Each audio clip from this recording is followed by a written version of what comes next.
Добрый день, дорогие друзья!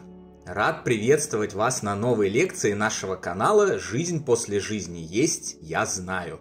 Усаживайтесь поудобнее, открывайте свои сознания, настраивайтесь на позитивное восприятие поступающей информации, и мы начинаем.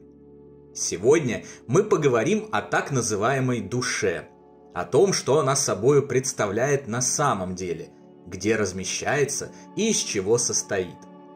Споры о том, что такое душа и где она находится, не утихают на протяжении тысячелетий.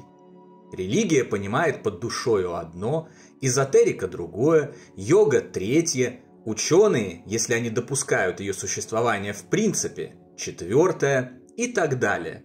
Но все они, что тысячи лет назад, что сейчас, в один голос соглашаются с тем, что душа – это некая невещественная часть человека, зависимая от его физического тела лишь во время земной жизни и отделяющаяся от него, начиная полностью независимое существование после биологической смерти. Это носитель личности человека, его бессмертное «я», идущее через вечность существования Вселенной рука об руку с духовными друзьями, родными, наставниками и Богом. Если же следовать нашему любимому, эффективному методу познания через обобщение всего массива информации о чем-либо и поиск большого количества совпадений, которые таким образом и являются собой истину, то вырисовывается следующая картина. Душа – это нематериальная, энергоинформационная структура человеческого существа.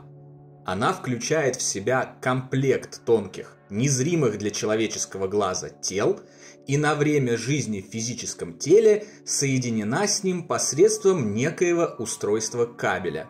Его чаще всего называют серебряной нитью. Каждое такое тонкое тело состоит из атомов, вибрирующих на частотах более высоких, чем тело биологическое. Каждое тонкое тело более высокого порядка вибрирует на частоте более высокой, чем предыдущее, и позволяет таким образом обладателю души размещаться во все более высоких духовных сферах, обозревать их и взаимодействовать с ними.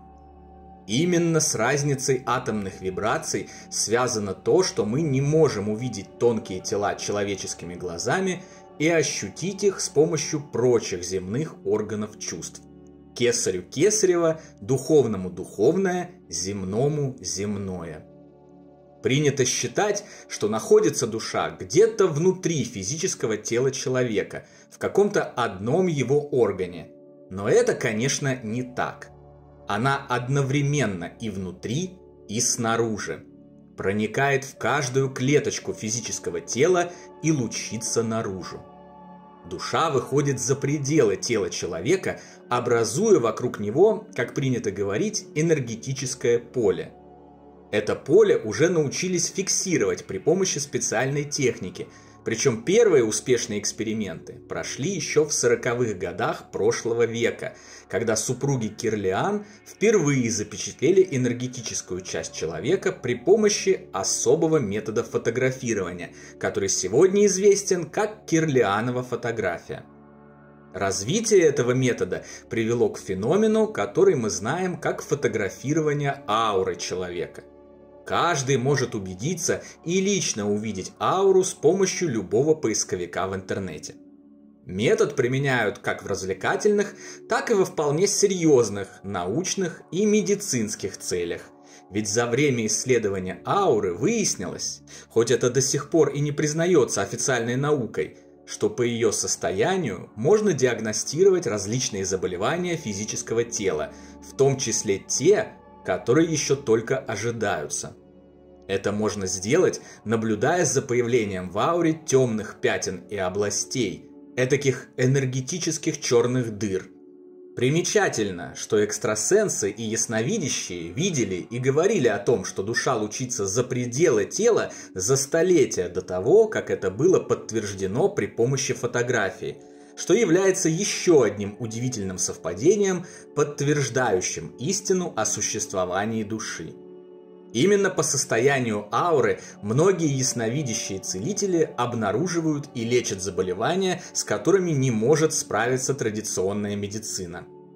Развивая возможности кирлиановой фотографии, доктор технических наук, российский профессор Константин Коротков разработал особый метод газоразрядной визуализации, или сокращенно ГРВ, и создал программно-аппаратные комплексы ГРВ-камера и BioWell.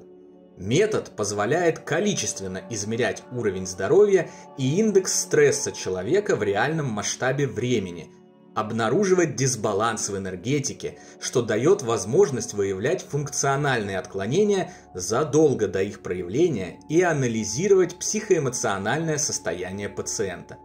Помимо этого, доктор Коротков проводил эксперименты, отслеживая изменения в энергоинформационной структуре человека после его смерти.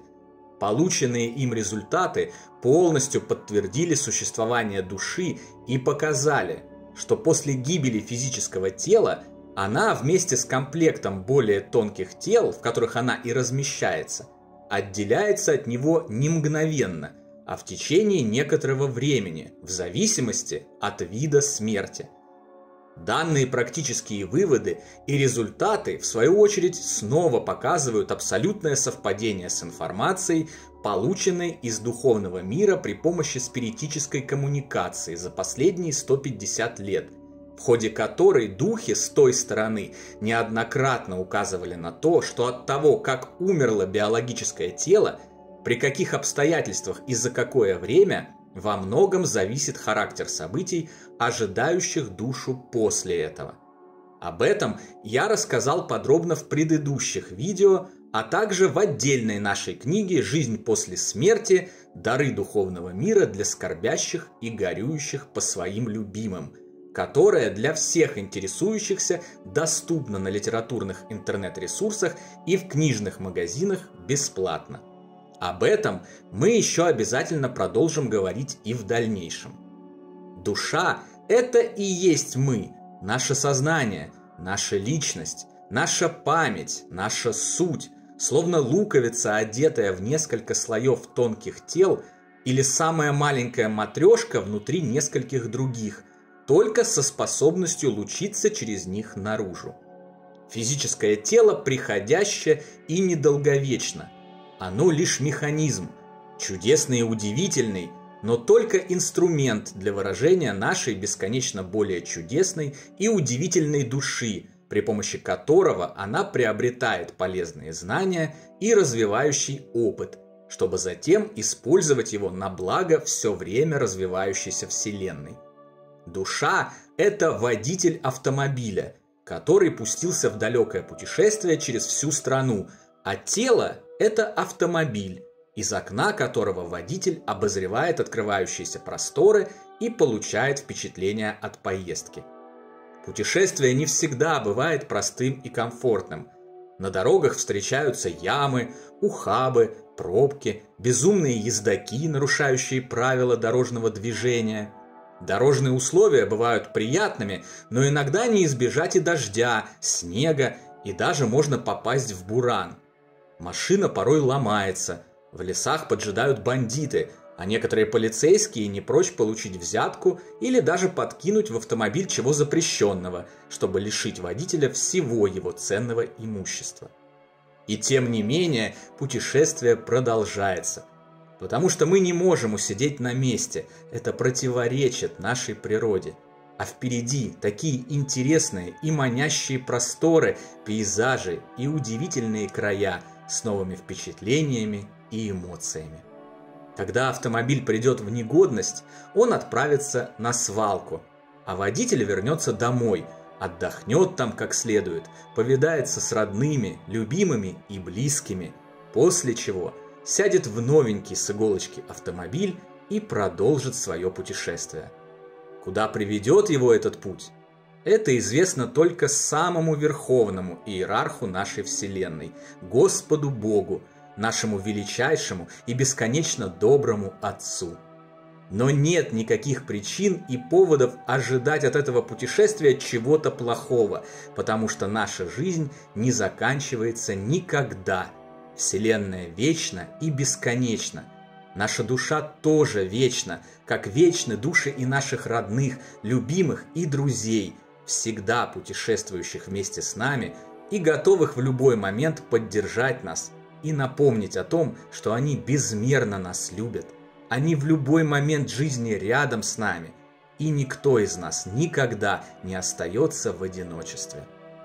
На сегодня это все, дорогие друзья. Спасибо за то, что открыли свое сознание для озвученных знаний и досмотрели видео до конца. Желаю вам отличного дня, прекрасного настроения, исполнения любых желаний и всего самого лучшего. До новой встречи послезавтра на том же месте в тот же час.